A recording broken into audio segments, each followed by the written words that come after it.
Hi Ash, fingers crossed you can hear everything I'm saying. This is not going to be a really professional video, I'm afraid. It's just going to be me talking unedited. Hopefully something's useful. I think my first tip is understanding what you're going to do in Mod 1. There are hundreds, if not thousands of videos on the internet, because they let you record Mod 1 now. Years ago you had to take off your dash cam, but now they let you record it. And there are hundreds of videos of people doing their Mod 1. It's always the exact same format, they never change it.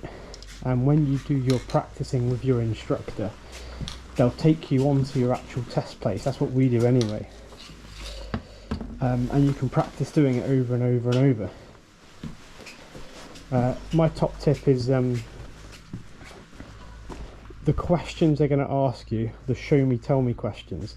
There's only a small bank that they can ask.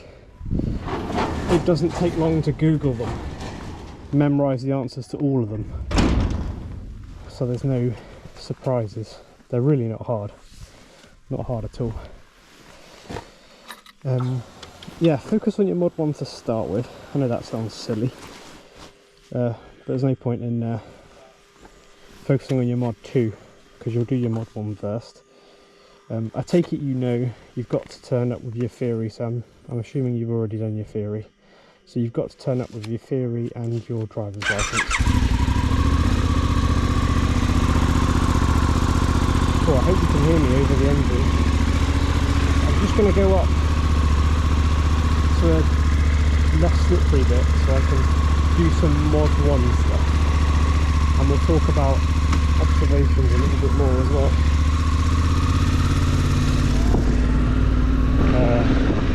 If the audio's terrible and you can't hear me over the top of the engine,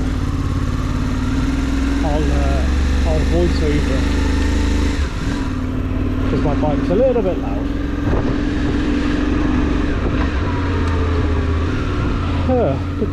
Yeah, so make sure you know the answers to all the questions for the show me tell me part. And then Mod 1 is quite quick actually in the car park. It's all your low scoop manoeuvring stuff, all your low speed skills I should say. I'm just going to focus on the two that people struggle with, because no one has a problem with the flipping slalom or the chicane or any of that rubbish. I think the people have most problem with the figure of 8 and the U-turn.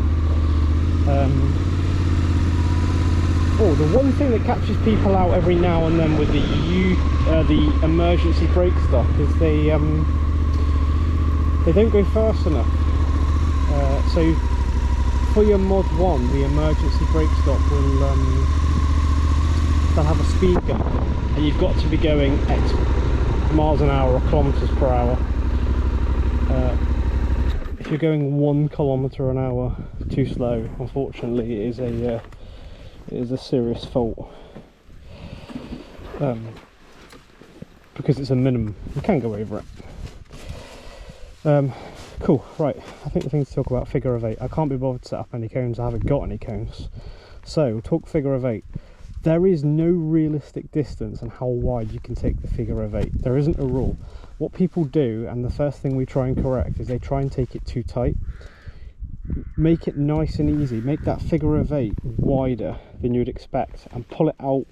So when you first do that figure of 8, come out a bit wider than you'd maybe expect, and then make sure you go back through the middle again.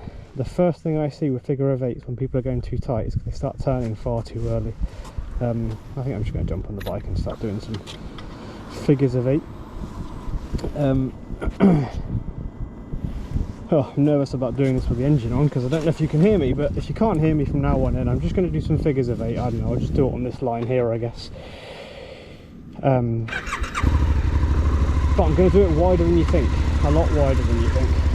Cool.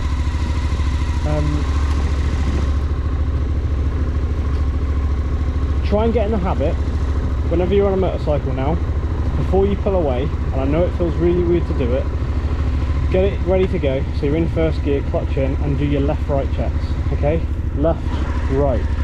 You're turning your head, and what you're doing is you're checking your mirrors, left mirror, left side, right mirror, right side. You're checking those blind spots, so you know there's nothing in that mirror, you know there's no vehicles in that area, you know there's nothing there, you know there's nothing there. It's just meant to be quick, it's not meant to be slow.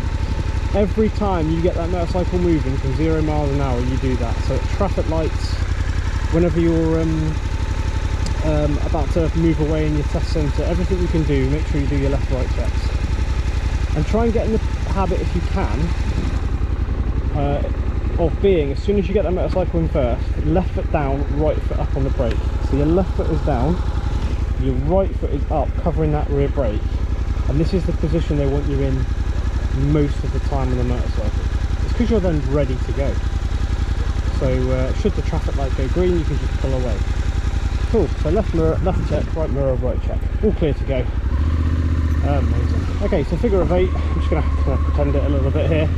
Go nice and wide, all the way out this side of the cone. Back again. I'm going to go all the way over here. Don't need to. But you want your figure of 8s to be wider than you expect. Nice and wide. No harm doing it. And the way to do this, the way of doing it, is by slipping the clutch. I'm going to drive along now. I'm going to drive along at 2 miles an hour. And how I'm doing this is I've set my throttle and then slipping the clutch, and I'm holding the rear brake of the bike. And I'm balancing those two controls. So I could, if I wanted to, I could do a figure of 8 at 2 miles an hour. I don't want to, it's too slow. But you want that clutch on your left hand, so this hand here, you want the clutch being slipped. So clutches on motorcycles are not like cars. On a car, when you pull away, you let that clutch up, and then you're off it, and you barely touch it again apart from gear changes. On a motorcycle, you're slipping that clutch all the time. You are doing low speed maneuvers. So as soon as I pull away, left checks, right checks, finding that sweet spot now, finding it and just slipping it. And all of this stuff I'm doing now, I'm slipping the clutch, always slipping it. Low speed maneuvers. Now the reason you slip it in a bike is because if I let it go out on a big motorcycle, if I get that out all the way, I'm doing 10 miles an hour. It's too fast, way too fast. And that was not touching the accelerator, that was just the bike moving all on its own. You don't want to be going that fast at all. The good news is clutches on bikes are wet clutches, which means the clutch packs themselves are in the engine oil. So you can slip that clutch all day long and it does not upset it, it does not bother it in the slightest. The clutch does not care. So I'm just going to do some lovely figures of 8 here. Right foot is holding the rear brake very gently if I need it. Left hand is slipping that clutch.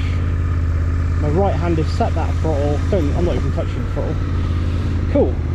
Now the next thing I want you to do is start turning your head. Not looking at the front of the bike, turn where you want the bike to go. So I want to go right here, so I'm going to turn and I'm going to look all the way around that way. You can see that little rocky point just there, that's kind of where I'm doing my figure of 8 around, if that makes sense. Turning my head left. The bike will go where I look. I promise it will go where you look. If I start looking at curbs when you're doing your U-turn, if I start looking at lines, that is exactly where the bike will go. Cool. Now this is not a hard figure of 8 at all. I'm doing it nice and wide. These blocks are I think they're 20-foot blocks, so the lines are apart, so I'm doing it around about 20-foot width. The first time you try this, I guarantee you'll go through this cone here and you'll try and do some crazy little turn like this and you just make it too tight. Doesn't matter, nice and wide. The only way realistically you can fail a figure of 8 or get a serious fault is putting your foot down, so it shows you're not in control of the motorcycle. Or if you was to do this, go through the middle and go out here, which is about 50 foot away, you'd be out. But as long as that bit there I'm going to do, looking where I want the motorcycle to go, turning it in, rear foot on the brake, slipping that clutch, straight back over that rear point. Nothing wrong with that at all. If you want to improve it, the way to improve it from here is to counterlean the bike. So the bike's leaning down now, my body's not. But you do not need to do that for a Mod 1 figure of 8. You see now what I'm doing is I'm keeping my body upright, but the bike itself is leaning right over. It just tightens the whole thing up a little bit. Cool, right. Just going to park up again. And God, I really hope you can hear all this. Okay, let me check the light's still flashing. Yeah, it's still flashing, you can still hear me. Okay, figure of 8, perfect. Right, I genuinely think you'll only do maybe 2 or 3. They'll ask you to go down, they'll ask you to do your usual slalom down through the cones. As soon as you get to the bottom, use the rear 2 cones to do a figure of 8. Usually after 2 figures of 8, I kid you not, they'll put the hand up and they'll usher you back over again. As long as it looks clean, they're not bothered. Okay, next thing to talk about. I think we're going to do, emergency brake stop. I think we'll talk about it.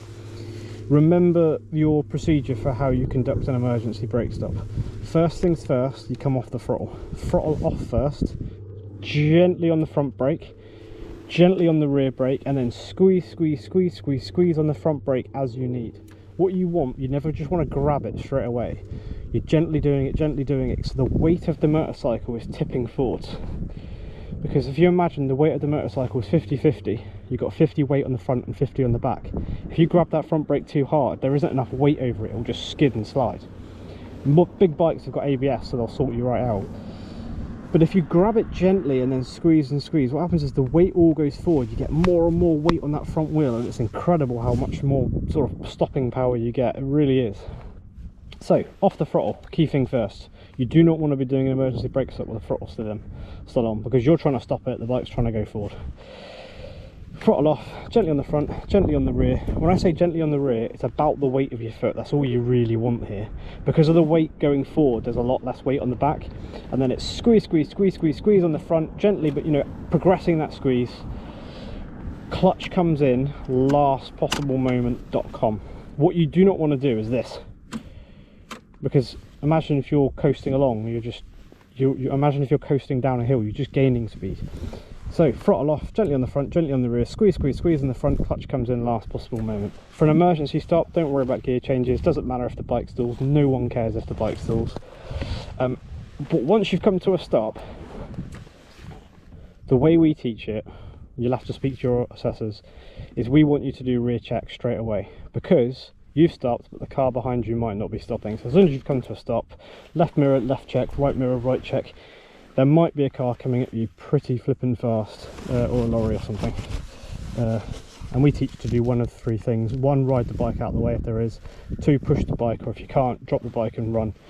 For your Mod 1 test, there will not be a car coming up behind you. Still do the checks, but don't drop the bike and run, whatever you do.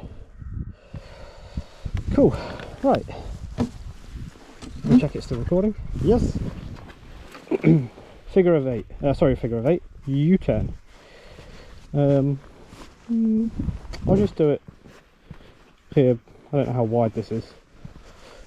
So U-turn, I don't know why, I think U-turn catches more people out than it should do. And I think that's because they paint a line and you look at the line, where I guarantee if I got rid of the line and said do a U-turn, you'd be alright and you'd do it within the distance. U-turn's got a couple of different parts to it. So you're sat here on your motorcycle. By the way, there's houses everywhere, I look really weird right here. First thing you're going to do is you're going to do your checks before you pull away. Okay, we like people to do the left or right checks, but focusing more on the right, because obviously this is a road. Some instructors, I've seen it before, they just want them to do the right checks. You're just going to have to find out there. So left mirror, left check, right mirror, right check. Have a good check there's nothing coming. If you pull out without doing a check, the instructor will shout stop, and he will shout you've just pulled out in front of a car. That's a serious fault, it's game over. Cool, right, left mirror, left, right mirror, right check. pull forward. At this point you're not committing to the turn at all. Get your feet up on the stands, get that clutch slipping where you want it to be, get your foot on that rear brake, get yourself set up. Also make sure you're over here. If you've accidentally strayed a little bit, there is no harm in moving back over again. Don't cross it, whatever you do. And then just before you want to commit to the turn, right check again. So there's two checks. There's one when you pull away and there's one before you turn. You've got to do both for it to be a successful U-turn. As soon as you get to here, right check and then commit. But what I want you to do now is turn your head, look where you want the bike to go, turn, turn, turn. If for whatever reason you end up here and the line is over there, make sure you keep going, bring the bike over and stop near the line. I've had it before. If someone stops here, the instructor will walk over and say, you've stopped in the middle of the road blocking oncoming traffic, and that's a serious fault. Just no need for it. Get yourself back over to that line. The manoeuvre is what's called a curb to curb manoeuvre. You need to do it from one curb to the second curb. The distance is 7.5 meters, which in feet, I think it's 24 feet. It's 24 feet. These blocks apparently are 20-foot blocks. So if I can do it on this big beast, you can definitely do it.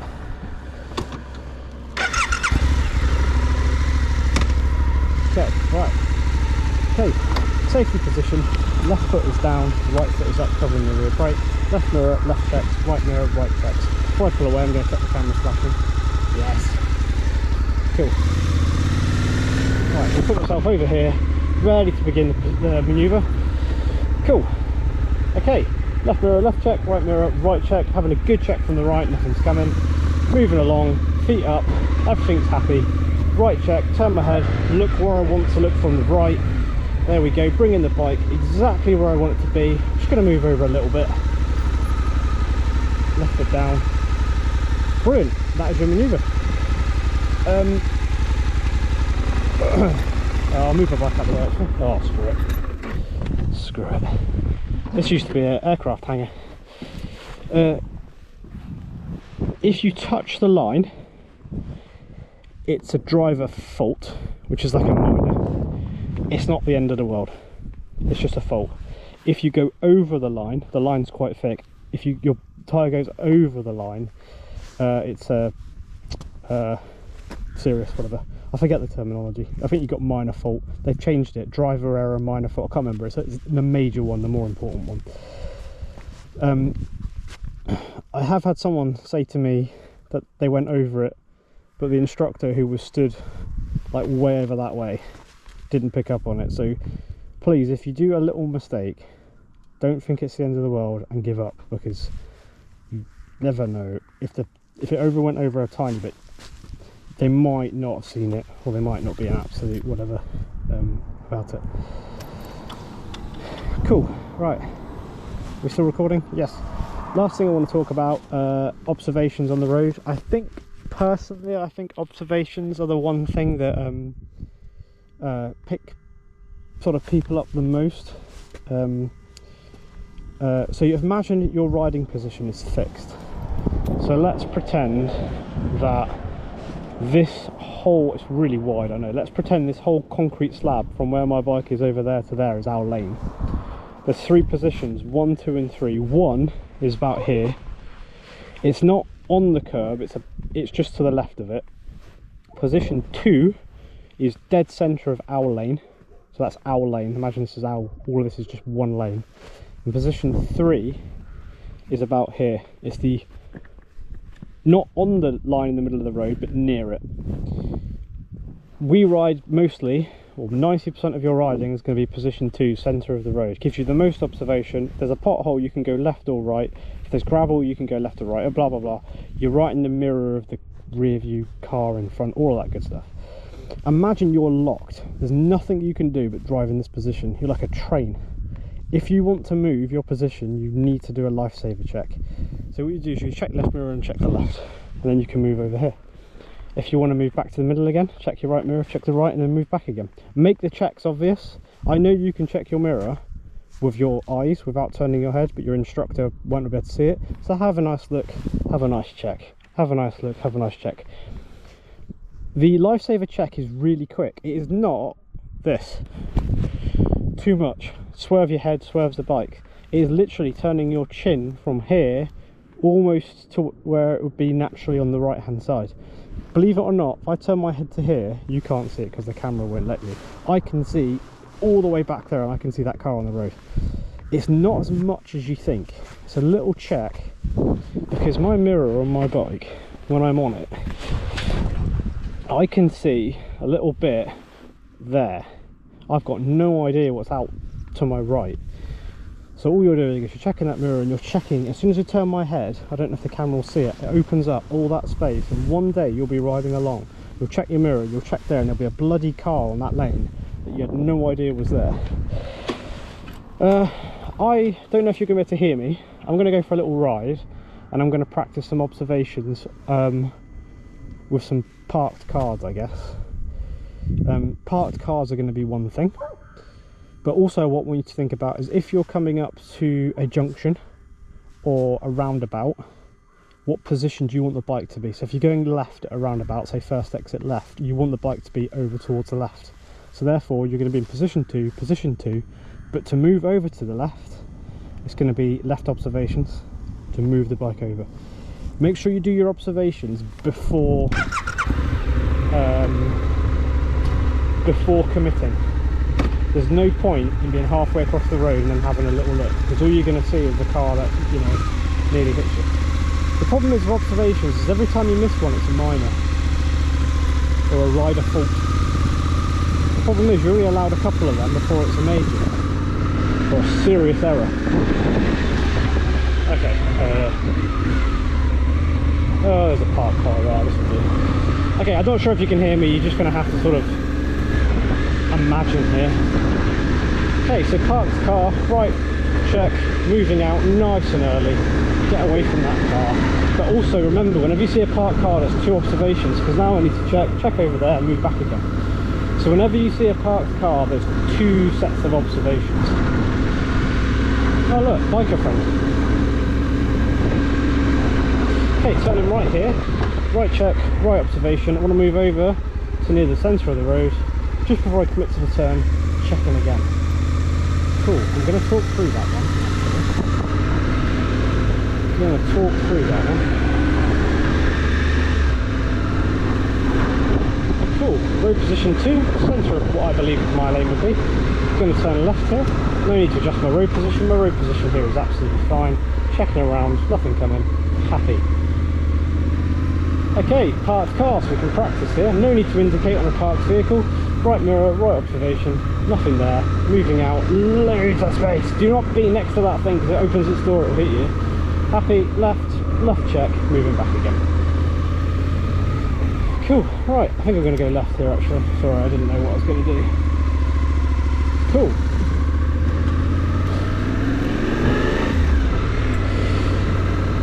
Get your head on a swivel. There's no harm in a random check as well. Like a random little, you're driving on a little turn, nope, nothing there. No harm in that at all. Okay, you could say that's a parked car, but actually if I keep my road position, I'm okay. But the black one in front, right mirror, right lifesaver, moving it around there. I'm going to turn left at the end of the road. So I want to get my road position back again, left check, left lifesaver, moving my bike back to the left. Right check, nothing coming.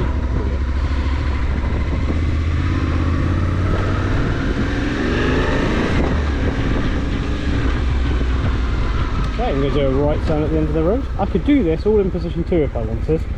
Nothing coming. Nothing wrong with that. It's hard here because there aren't any lines, you know, on the road to sort of give ways. So it's just kind of like, and it's the roads are too big. So road position 2 in my lane, I don't need to really give way to these vehicles. I don't need to do any observations around them. So it's a bit of a challenging one. I think the only one I would like to talk through is a major road to a minor road. A major road to a minor road. I'll find one in a bit, but they're going to be fast, so I won't be able to flip and do it with comms. So for example, if I'm on a minor road, major road to minor road, so if I'm on a main road going along and I want to turn off into a nice little, you know, cul-de-sac little bit, the only difference with that is there's two observations. And what I mean by that is, you're driving along the road in road position 2, centre of our lane. You want to go, you can see your little junction coming up. Remember, our road is the major road. It keeps going and going and going. You could stay on it if you want to, but you want to turn off into this little road. First thing you want to do is you're going to check your right mirror, right observation, put your right indicator on. It's like mirror signal manoeuvre. You know, you've done the mirror, you've done all your observations, you've done your signals. You want to move the bike over to your right mirror, right observation. You bring the bike over to road position 3, which is on the right hand side. Slowing down. The only change here is just before you commit to the turn, you need to do another right observation. The reason for that is too many bikers are getting knocked off, because what does a car do as soon as they see a biker slowing down? They go and overtake. So what happens is bikes were slowing down. They had their right indicator on, trying to turn right, but flipping cars were just overtaking them. I don't really have anywhere to demo it. It's going to be a bit of a challenge. If I see somewhere, I'll get excited. So safety position, left foot down, right foot up, left mirror up, left, right, happy nothing's around me, pulling away, leg up, slipping that clutch. Let's just pretend I want to turn right here. So what I'm going to do is I'm going to do my right observations, get over to the right hand side of the road, and just before I want to turn right into that lane, just another little check before you turn. That last little check is one of the only observations that's considered like a flipping serious check. Just to make sure it's clear before you go. I'm skipping over a lot because you're a car driver. The bits I'm skipping over, for example, passing a stationary vehicle like I'm doing here, it kind of feels obvious, I don't really need to say it. Cars coming towards us will have priority, so there's no point in doing all your crazy observations and checks if there's a car coming towards us. If there's a car coming towards us, you're simply going to wait. If it's clear, I can see a car coming now, I think. Never mind, it went somewhere else. If it is clear, then brilliant, we can do all of our stuff. Cool, right, safety position, left, right observations, pulling away, right check, moving the van park.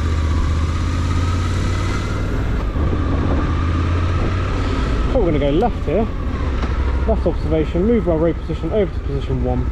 However, actually, I'm going to do a right check and I'm going to move my position out a little bit to go around this parked car. Once I'm out, I can stay out.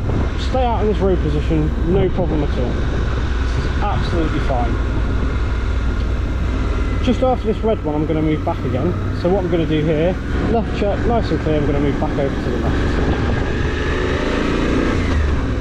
It's all about checking. What they don't want to see is you moving your road position all over the place without checking it's clear. So for example, if I was to do this, go over from here all the way over to there, they'd say, well, how did you know it was clear over there? How do you know there wasn't a pedestrian crossing or a cyclist was catching you up because you're only doing 15 miles an hour? So try and keep your road position nice and set.